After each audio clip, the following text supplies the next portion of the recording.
Chers paroissiens, frères et sœurs bien-aimés, je ne sais pas si vous vous en étiez rendu compte,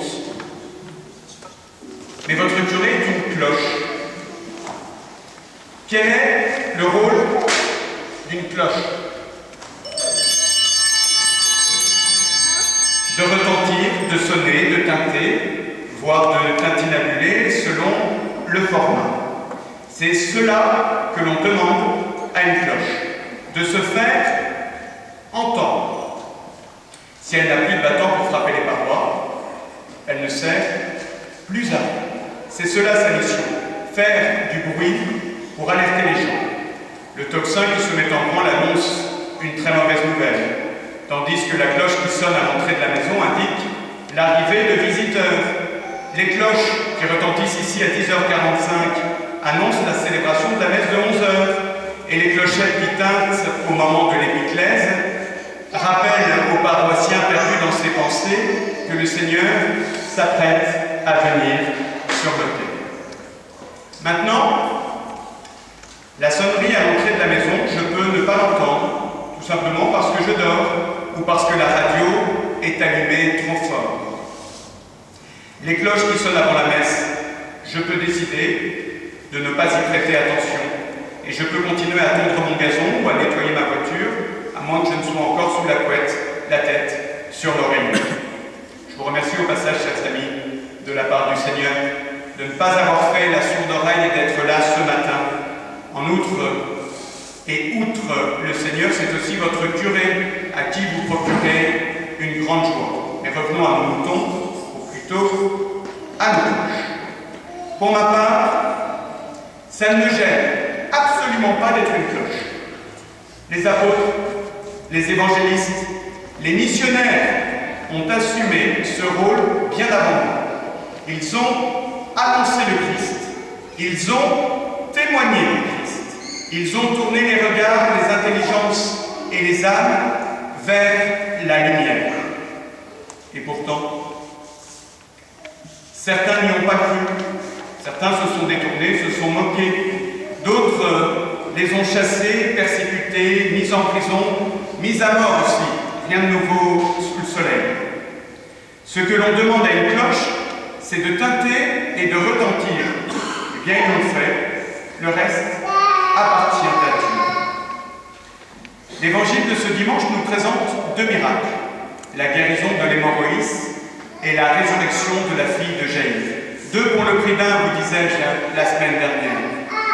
Car quand Dieu donne, il donne toujours en abondance, à profusion, sans compter.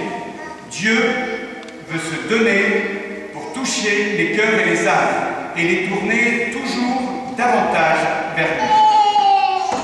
Et chose stupéfiante dans l'évangile de ce matin, alors que Jésus se hâtait vers la maison de Jaïr, le voici qui s'arrête. Il se tourne à droite, il se tourne à gauche, cherchant du regard celle qui est venue toucher en catimini le pan de son vêtement.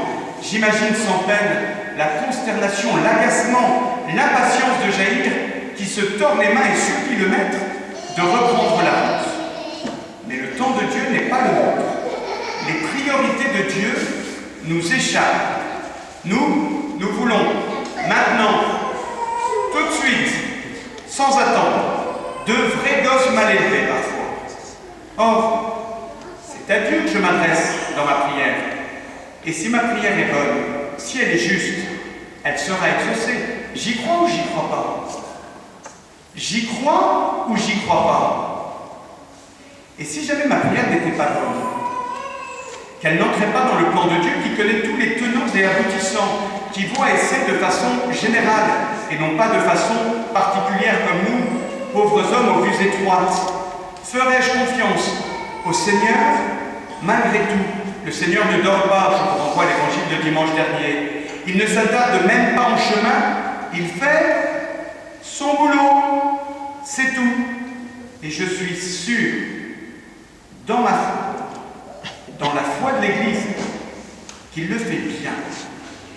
Vous voyez, je teinte, je retentis, je carillonne même parfois, Mais vous n'êtes pas obligé de m'écouter. Vous n'êtes même pas obligé de me croire non plus. N'empêche que je dois vous le dire, c'est mon taf, c'est ma mission, c'est mon boulot, j'ai donné ma vie pour ça. Sainte Bernadette, avec son bon sens bigourdant, bien droit dans ses sabots, disait à l'abbé Péramal, son curé ombrageux de Lourdes, « Je ne suis pas chargé de vous le faire croire, je suis chargé de vous le dire. Alors je vous le dis en vous regardant bien droit dans les yeux. Dieu nous aime, Dieu a donné sa vie pour nous.